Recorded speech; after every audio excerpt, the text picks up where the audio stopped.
Hello friend, technical Aamir YouTube channel पर आपका स्वागत है। आज हम आपको इस वीडियो के माध्यम से जो महाराष्ट्र राज्य ने जो एक नई स्कीम लॉन्च की वो लेडीज़ के लिए, जो जिसका नाम है मुख्यमंत्री माझी लाड़की बहन, उसका जो डॉक्यूमेंट प्रोसेस है उसका पूरा प्रोसेस हम इस वीडियो के माध्यम से बताने वाले हैं कि कौन ये फॉर्म फिल कर सकता है और कौन नहीं कर सकता और उसको कौन से डॉक्यूमेंट लगने वाले हैं, उसका पूरा प्रोसेस इस वीडियो के माध्यम से बताने वाले हैं। चलिए स्टार्ट करते हैं। सबसे पहले आपको तो ये जीआर पता ही होगा जो 28 जून 2024 को आया है, जो महाराष्ट्र सरकार ने महिला बाल विकास विभाग से जारी हुआ है।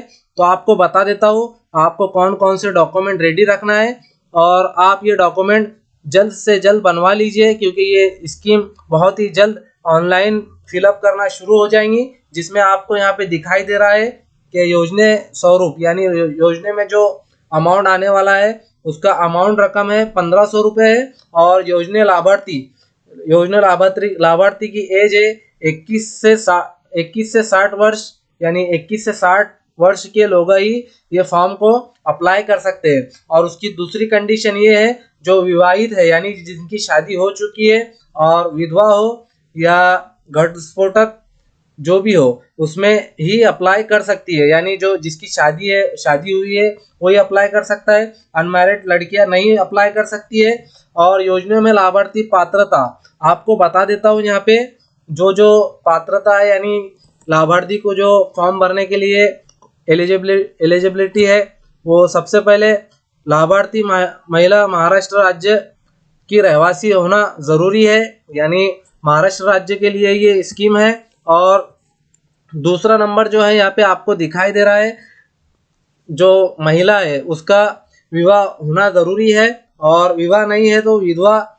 और यहाँ पे तीसरी भी आपको दिखाई दे रहा है। और उसके बाद आपको तीसरे ऑप्शन में दिखाई दे रहा है कि महिला जो है 21 साल पूर्ण होना चाहिए और 60 के अंदर होना चाहिए, यानी 21 से 60 के दरमियान ये एज लिमिट है उसकी, ये आपको यहाँ पे दिखाई दे रहा है। और उसके बाद आपके पास खाता होना ज़रूरी है, यहाँ पे आपको दिखाई दे रहा है चौथे नंबर पे आपके पास अकाउंट होना ज़रूरी है। अगर आपने अकाउंट नहीं खुलवाया तो आप अकाउंट खुलवा।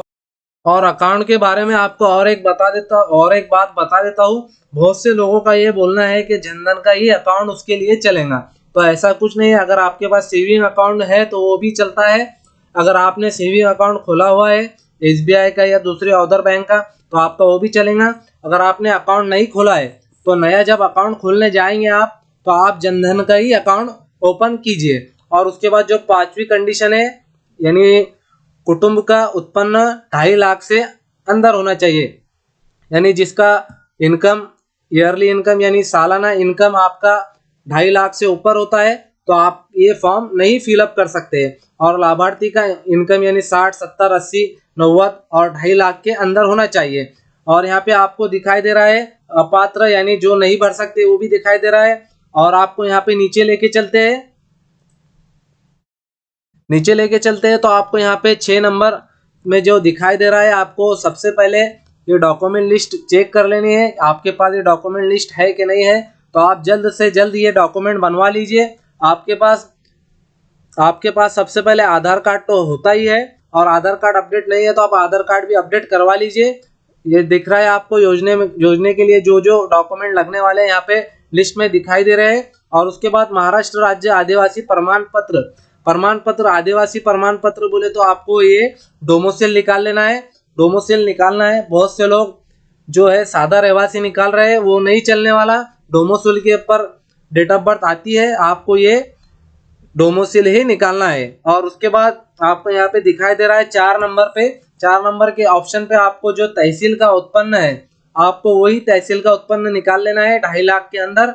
और आप अगर 2.5 लाख से अधिक इनकम प्राप्त करते हैं तो ये आप फॉर्म नहीं भर सकते।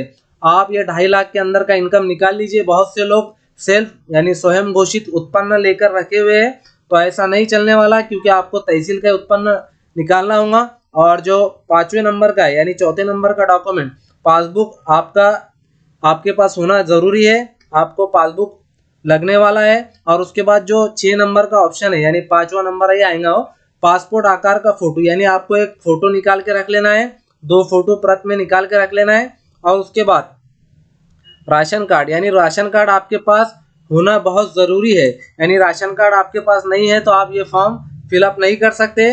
और उसके बाद आपको यह एक डिक्लेरेशन देना है कि ये जो अटी है वो शर्त है आपने प्रॉपरली फिलअप की है, आपने कोई धोखाधड़ी नहीं की है। तो आपको एक डिक्लेरेशन देना है कि मैंने ये मेरे डिटेल्स सही तरीके से फिलअप की है, तो आप ये डिक्लेरेशन दे सकते हैं। और उसके बाद आपको एक बहुत ही बड़ा सवाल है कि आप ये फॉर्म कहाँ से फिलअप करेंगे। तो आपको बता देते हैं कि जो ऑनलाइन CSC सेंटर है या महा ई सेवा केंद्र है, आप वहाँ पर जाके फॉर्म फिलअप कर सकते हैं। अगर वहाँ पर भी नहीं तो आपकी जो आंगनवाड़ी की जो मैडम होंगी, आप वहाँ से भी सेविका से ये फॉर्म फिलअप कर सकते हैं। और ये बहुत ही जल्द ये ऐप या उसकी लिंक लॉन्च होने वाली है। तो 1 तारीख के अंदर अंदर ये लिंक लॉन्च हो जाने वाली है। तो आप घर बैठे भी ये फॉर्म फिलअप कर सकते हैं। तो अगर ये फॉर्म जब भी फिलअप करना स्टार्ट होगा, सबसे पहले हमारे यूट्यूब चैनल पर आपको वीडियो मिलेगा। तो इसी तरीके से हमारे यूट्यूब चैनल को सब्सक्राइब कीजिए और इसी तरीके से हमारे यूट्यूब चैनल पर इसी रिलेटेड आपको वीडियो मिलते रहेंगे।